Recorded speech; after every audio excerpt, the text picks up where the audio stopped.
5 months in Brazil. You're a hard man to find. What are you doing?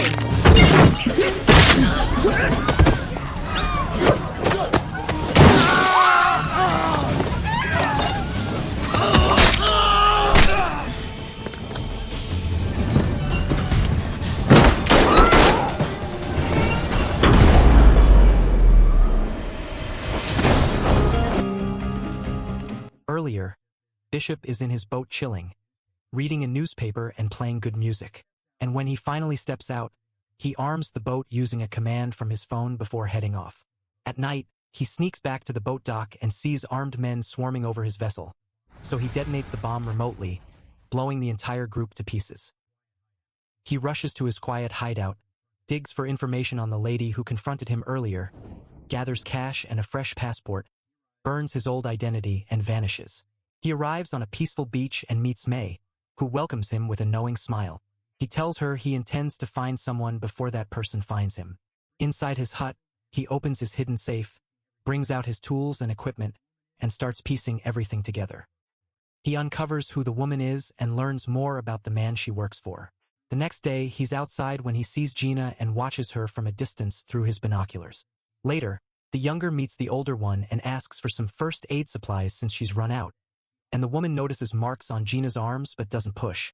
Instead, she offers to take her somewhere safer for more supplies, but she politely turns her down. That night, May notices Gina and her boyfriend arguing violently, with the boyfriend threatening her. So she runs to tell Bishop and begs him to intervene. At first, he says it's not his business. Help her. Women like that get killed in these situations. Oh, I will do it. He changes his mind and goes to them. The abusive man sees him but keeps hitting her even as she pleads. Bishop tells him to stop and let her go. But the man pushes her aside and grabs a weapon. G's savior disarms him and uses the same weapon to knock him away. Lost chance. You don't want to do that. She realizes what has happened and collapses as soon as she tries to stand. The other arrives and her ally hands the unconscious woman to her, telling her to get ashore while he handles the boat.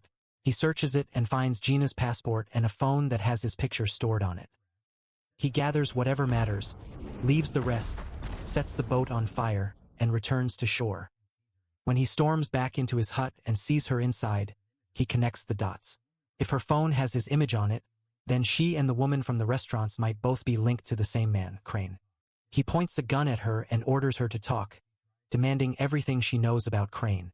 She tries to disarm him, but fails, so she finally agrees to talk. She explains that the man has something on her and forced her to come to the island to get close to Bishop. But the guy in the boat got drunk, went off script, and caused a messy situation leading to his own death. All she was meant to do was get close enough to the fighter, dial a single number, and leave the rest to Crane's team. The fighter understands the entire setup and decides to turn the plan against the man who sent her. She panics, but he tells her he's not worried. No, I am not going to help you kill anyone. Your friend took his part too far, as he spent his life beating men like Crane at their own game. After the older lady tends to her wounds and explains how her father taught the tough guy how to heal, the saved lady is surprised considering the man's reputation. Meanwhile, the man digs deeper into her background and discovers she was once part of a special military force, before shifting to humanitarian work after a mission that changed her course. The two meet by the seashore, and he tells her to reveal everything so he won't be taken unawares.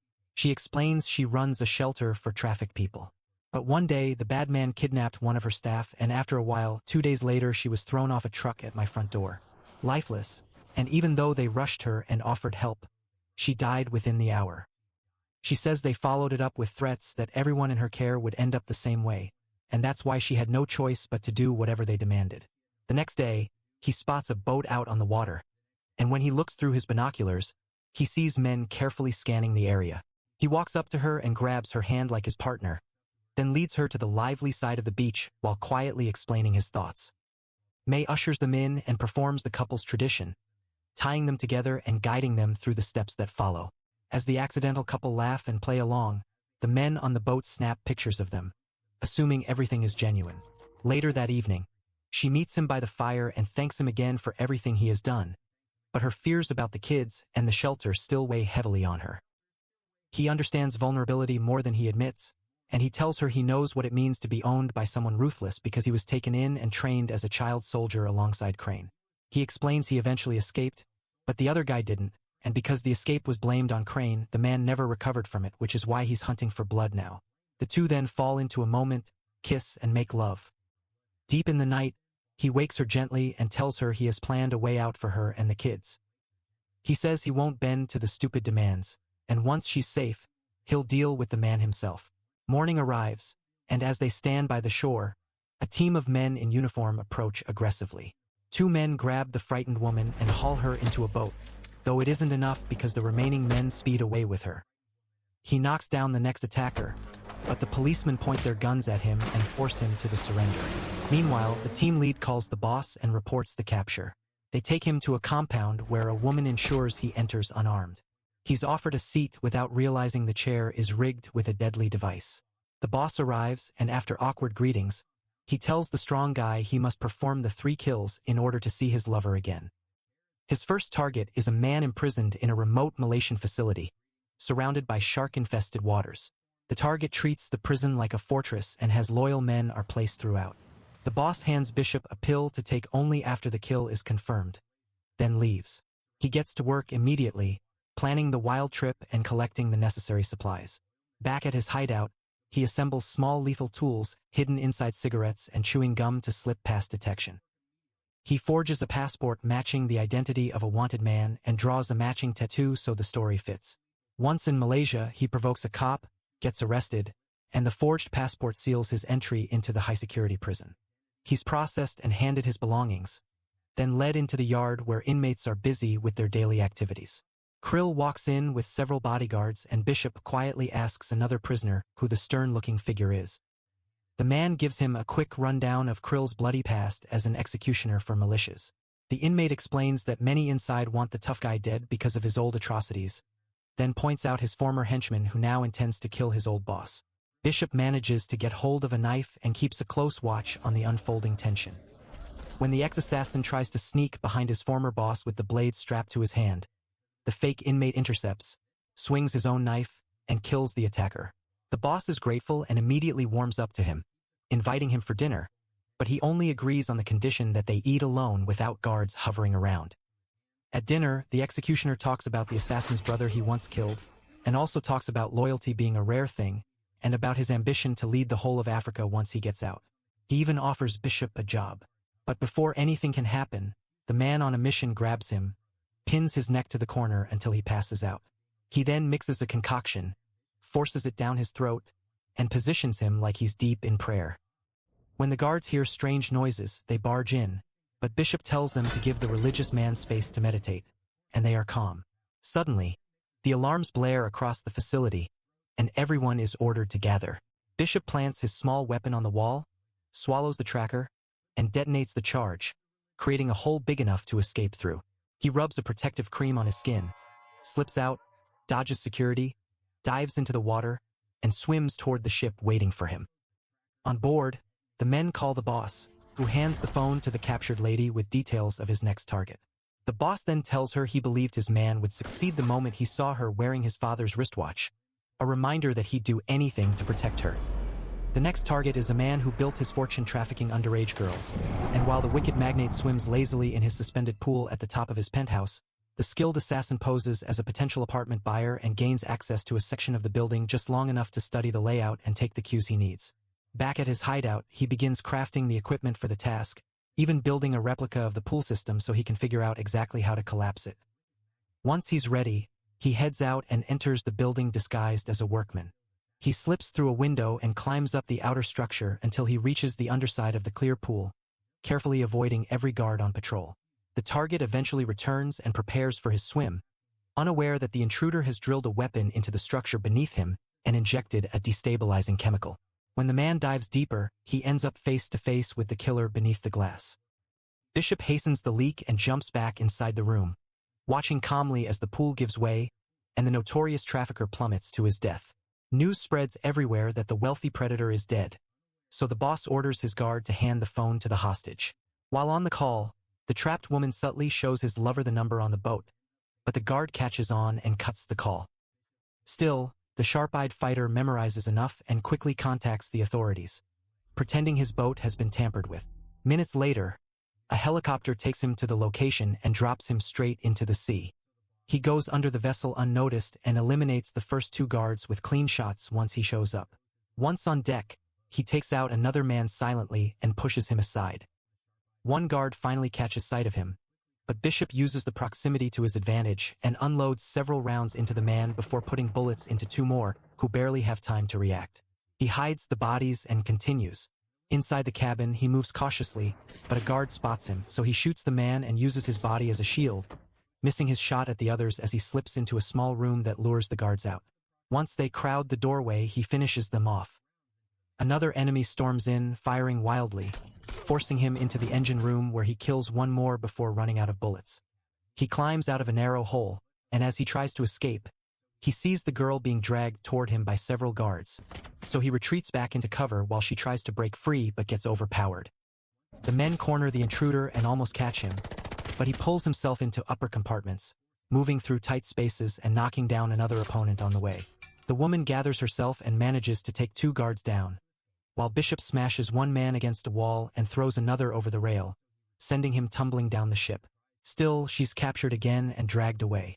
He trails them to the helicopter area where numerous men surround the aircraft.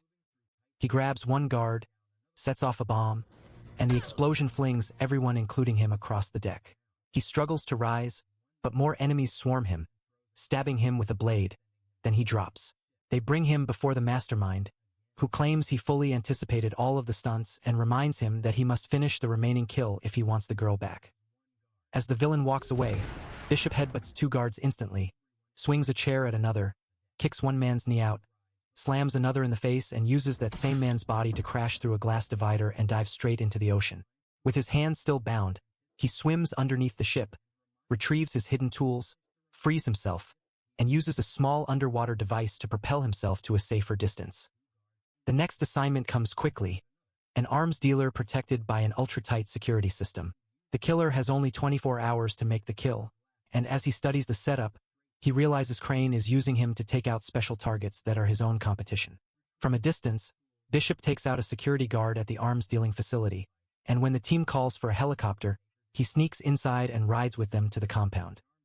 As soon as the helicopter lands, he slips out and vanishes inside the building. He jams the security feeds, and when the guards get distracted by the malfunction, he slips further in. He eliminates the first man, dodges the sharp-eyed soldier patrolling the hallway, then silently dispatches 2 more before taking out another. He knows the arms dealer has a reinforced panic room, so when the target heads there, the intruder places a bomb on the elevator roof, but the man still makes it inside the safe space, only to find Bishop waiting, surprisingly, since only 1 man's eye and fingerprint can open the doors. The killer explains he doesn't intend to kill him the way Crane ordered, and proposes they work together. The dealer, calm but desperate, agrees immediately, especially since they both want Crane out of the way. You'll have to die. But first, they have to distract Crane's army, so the tough guy suggests faking the man's death, giving the enemy a reason to chase after his submarine instead. The dealer agrees, willing to act his death if it keeps him alive. During a tour of the facility, an explosion on the indoor bridge sends the dealer falling into the water beneath, where his new partner waits with diving gear to pull him to safety. Not long after, word spreads that the infamous arms trafficker's body hasn't been found after an explosion. Once on shore, the killer calls the bad guy and tells him the job is done and he wants the girl. The mastermind demands to see the body first, so the assassin tells him to retrieve it near the submarines. As soon as he hangs up, the boss orders his men to find the supposed corpse, and then commands them to kill Bishop afterward. They take the bait, and the men troop toward the base. The fighter arrives ahead of them, and begins to rig the place with traps, placing weapons in strategic positions while keeping some for himself. The men show up, one of them wearing a body cam for Crane's eyes only, as the boss really did expect his former ally to appear. The man appears from the roof and shoots down 2 men, immediately alerting the rest. 1 guard accidentally tips a trap tied to an AK, and the weapon fires non-stop, killing several men while the killer maneuvers to a better position. 1 man opens a door, triggering another trap that releases gas, killing 2 instantly, and Bishop opens fire on the remaining enemies. He hurls a hand bomb toward 2 more men, who are too slow to evade their fate. Even though the team lead carefully avoids these hazards, the man on a mission manages to fish him out and opens fire, but he escapes the barrage, returning fire as he moves. Another door opens and the same fate. An explosion rocks the guards. As he takes out another man, Crane's right hand enters a submarine, but before the door closes, Bishop throws a hand bomb inside, killing him and sending a clear message to the boss. The mastermind immediately reinforces security, expecting Bishop to make his move, but the fighter arrives silently beneath the ship. With cameras trained everywhere, and Gina placed in the open to lure him, he surfaces from the water, grabs a guard, stabs his leg, and finishes him off once on deck. He slices the next man's leg, disarms another, then stabs both, leaving them dead. The boss notices something is off, and orders that the girl be moved elsewhere. He watches as the fighter brutally kills another guard, and hurls a knife at the CCTV camera, ending the live feed. Picking up a weapon, he dodges bullets from a guard before taking him down. While continuing his relentless assault, the woman being manhandled finds a chance to fight back, punching between a guard's thighs and attempting to disarm him, but he fires, striking her in the stomach. She lands a punch on him, slams his hand onto the rail, causing the gun to fall, then strikes again to try to get the weapon. The guard catches her, lands heavy blows to her stomach, and hurls her into a small pool. The boss drags her out and takes her inside while the savior's eyes never leave them. The man who nearly killed the lady sneaks up behind the fighter, but at that moment, more guards appear, spraying bullets, which the fighter returns with deadly accuracy. After taking them down, the stubborn guard grabs him and struggles, but Bishop uses him as a human shield and shoots at the others. Killing one before running out of bullets, he smashes the man he's holding against a table, using him to strike more guards, then hits another with the back of his gun. He kicks one guard away and shoves a rifle through another's throat, killing him. He slams another in the face while holding a hand bomb, then beats one more before tossing the bomb into the pool, sending a guard to swim straight into a death trap. He arms himself again, takes out two more men simultaneously, then moves toward the control room where the lady fights for her life, while the captor prepares the ship to detonate. The villain starts moving toward his escape vehicle, just as the ship is about to explode, but the fighter finds his lover first, and they share a brief hug. With the destruction imminent, he places her in a closed compartment and sends it into the river.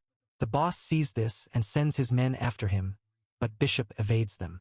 He reappears, grabs a weapon, and jumps into a smaller boat, using it as a shield while firing at the bad guy and his men. Moments later, the bomb he set earlier detonates beside the enemy. The two exchange fire. The boat falls on top of Bishop, and the rival tries to impale him with a spear, but he dodges, kicks the man, and uses the weapon to lock him in a chokehold.